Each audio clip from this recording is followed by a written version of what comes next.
अब श्री राम बड़े ही सीधे बालक हुए, कोई शैतानियां बदमाशियां करी नहीं भाई उन्होंने, इसलिए उनकी बाल लीलाएं हैं नहीं। उनकी बाल लीला सबसे प्रसिद्ध एक ही मानी गई है जब वो चलना सीखते हैं, ठुमक चलत रामचंद्र। बाकी शांत बालक थे। बड़े हुए गुरुकुल चले गए, गुरुजी की सहायता करने जाते हैं, सीता माता के स्वयंवर में पहुंचते हैं, सीता माता के साथ विवाह होता है, वापस अयोध्या लौटते हैं। श्री राम को राज सिंहासन मिलने वाला है कि उसके एक रात पहले कैकेयी माता अपने 2 वचन मांगती है। क्या मांगती है?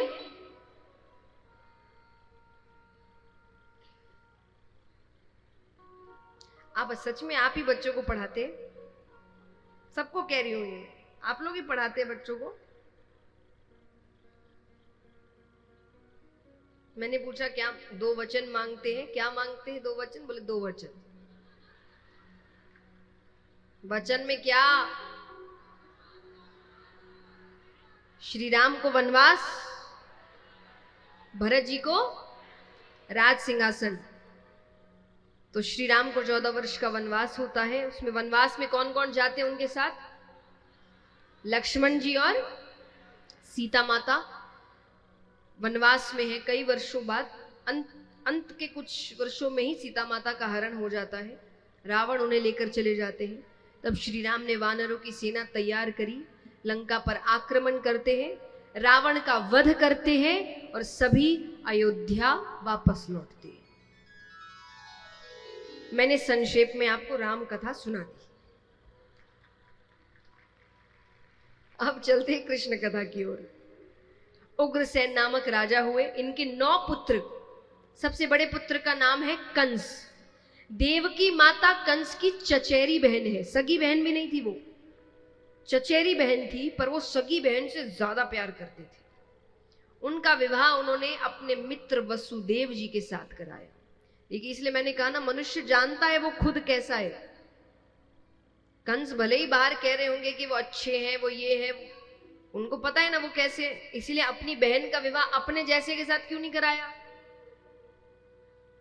खुद इतने सही होते तो अपने जैसा ढूंढते। उन्होंने अपनी बहन का विवाह वसुदेव जी के साथ कराया। मेरी बहन तो अच्छे घर में ही जाएगी, मैं खुद कितना ही खराब हूं। यही दर्शाता है कि व्यक्ति खुद कैसा है। तो उन्होंने वसुदेव जी के साथ विवाह कराया। विदाई हो रही है तो रथ खुद चला रहे हैं कंस के बीच। रास्ते में आकाशवाणी होती है,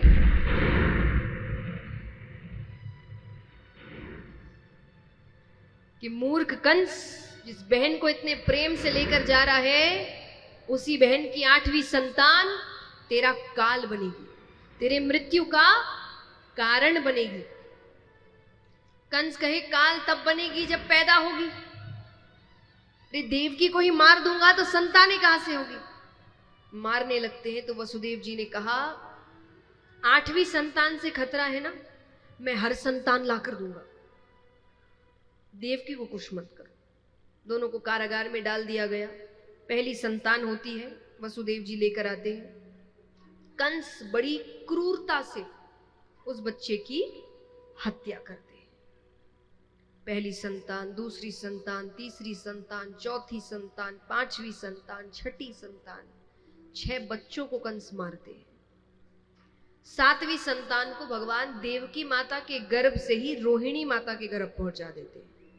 सबको लगता है देवकी माता का गर्भ नष्ट हो गया। ये कौन हुए? बलदाऊ भैया।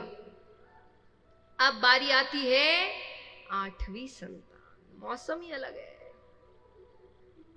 पहला महीना गुजरता है, दूसरा महीना गुजरता है, तीसरा महीना गुजरता है, सावन का महीना आता है। ये मोटी मोटी बूंदें बरस रही है, मानो ऐसी वर्षा वर्षों में नहीं हुई थी। मोर नृत्य कर रहे हैं, आइए प्रभु, गैयाएं नृत्य कर रही है, हमें पालने वाला गोपाल आने वाला है। और भगवान ने पूरे 9 महीने नहीं लिए, समय से पहले जन्म लेते हैं। मध्य रात्रि में, कृष्ण पक्ष में, रोहिणी नक्षत्र में, मथुरा के कारागार के अंदर छोटे से प्यारे से श्री कृष्ण जन्म लेते हैं। कृष्ण कन्हैया